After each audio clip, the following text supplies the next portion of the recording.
Hello, everybody, and welcome to a quick conversation about innovation versus invention.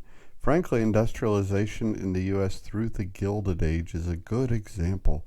In the United States history, the Gilded Age was that era that occurred in the late 19th century, from about the 1870s to 1900, and really had extended a little beyond there even. This was an age of rapid economic growth, especially in the northern and western United States, which is going to define some of our conversation. But the whole conversation is centered around innovation versus invention. So I give you this chart here, which you could pause the video and review it for yourself. But it breaks down invention and innovation, for example, by meaning or what is it. What is it? Invention creates a new product, where innovation adds value through some slight modification to something that already exists, right? So pause the slide, read through it, and enjoy the process. A simpler view or a second view would be this one, innovation versus invention, just trying to give you a second perspective, right? An innovation is going to result in commercialization, most likely, where if I invent something, it doesn't always go commercial, right? But an innovation will. An innovation succeeds and follows an invention. An invention always precedes innovation, right? And so there's some good back and forth compare contrast here. Now, in a practical approach, what are some examples? Well, there's discovery or invention in the X-ray. There was never a way prior to that to look inside the body without opening it up. Then innovation to that was then medical X-rays applied, right? An invention was a laser, right? Today, we apply it to CDs and DVDs to make great digital sounding music and videos, right?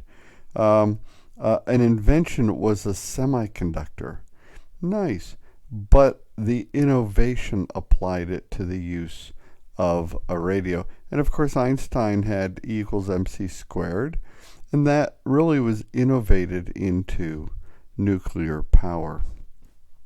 So here are some definitions of things that involve invention, which involved industrialization. We'll look at the Bessemer process and other new inventions on the next few slides, and some entrepreneurs that made that possible. So the Bessemer process, right? Now here was a process that enhanced our work with metal. So this was the first inexpensive industrial process for the mass production of steel, right? So you had this molten pig iron that was used, and now we had a way to take out the impurities from this pig iron by oxidation, with air being blown into it through this molten iron, and it made the steel much stronger. We were able to build bigger, better buildings as a result. At the bottom of the slide, you can see the world's first skyscraper built in 1885. It was 180 feet tall. Nice, but wow, not really anymore compared to the world's tallest building, right, in Dubai, for example. Invention versus innovation. So after the Civil War in the U.S., right, human and animal strength were replaced by the steam engine and electricity. And so steam engines powered by coal were now used to heat water, which drove textile mills, factories, and also trains. And so mining took off. In that process, then, some technological innovations means that we began to drill and bring up oil from the ground. At first, that oil was really just used as a lubricant, but later would become an important piece of powering energy and providing for transportation. Now, speaking of energy, hey, I just thought this was a great picture. So, fun, electricity, right? But the use of electricity was another of the era's most significant developments. So electricity was first used as a way to communicate with the telegraph. And so the telegraph dramatically changed the speed at which we communicated. Frankly, the Pony Express, which was a really novel way to get mail from the East Coast to the West Coast in a very short time period. I'm talking a week or so.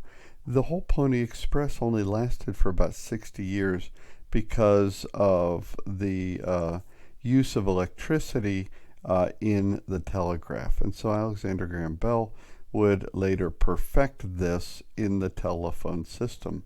And you see communications continue to this day. So some of these technological innovations then by Thomas Edison would use electricity to produce some really amazing things.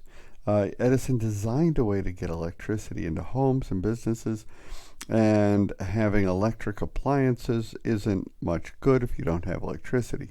You could look up for yourself. There was a battle going on, DC power versus AC power. This really pitted Edison versus Tesla. Very interesting. You can do your own research there if that topic is of interest to you. So the impact is overwhelming. Now, I'm not going to say too much about this, but you can see innovation and invention applied just by looking at the lights around the world from space.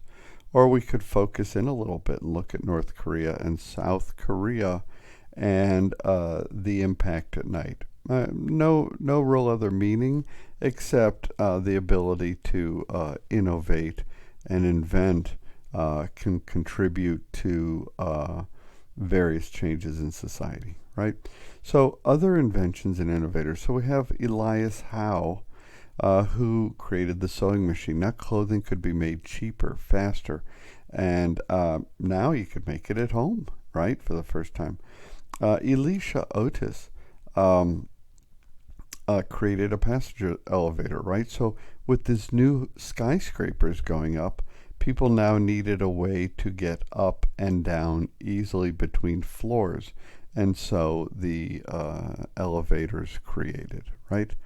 Other inventions and innovations, right? Christopher Sholes creates the typewriter, right?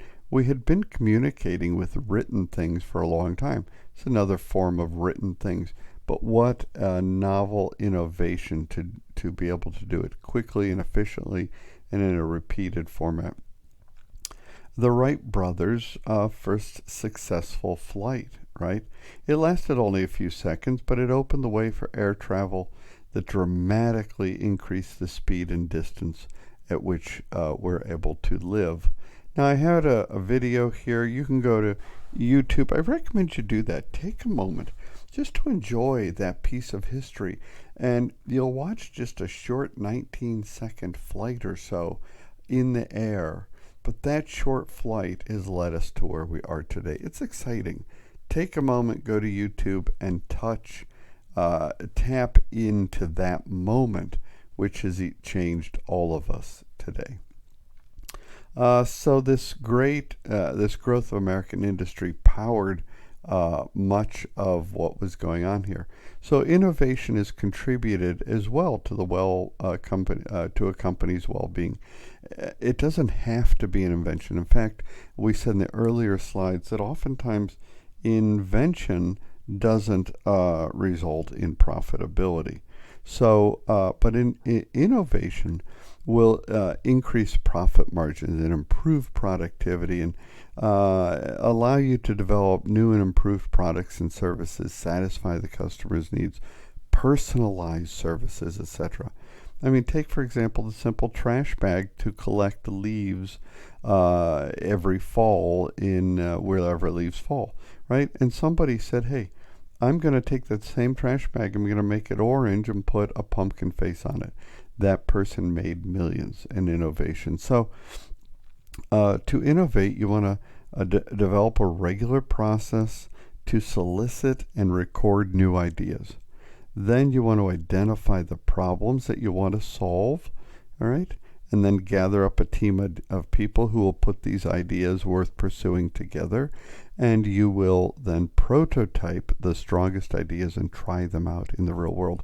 We're going to do some of that in the discussion this week. So there are types of innovations. I can innovate by paradigm, which involves a significant change in thinking. I can often innovate by position, right? When the purpose of a product is changed. I can innovate by process, which occurs when a business changes how something is done. And I can innovate by product, right? And that's when the business either creates or improves on a product. Here's just another view of that innovation approach that you may want to think about. I think it highlights some important points, because this is really the point, that a fresh idea can become an innovation. A fresh idea does not become an innovation. The invention can become an innovation after that. So invention is, as we started out this conversation, the first occurrence of an idea for a new product or process, while innovation is the first attempt to carry it out into practice, right? And that's really the relationship. That's all I have. The slides have a quick quiz. If you like history, the answers are all there. Download the PowerPoint and enjoy it. I hope you do, and I look forward to the discussion. And I want to thank you all very much.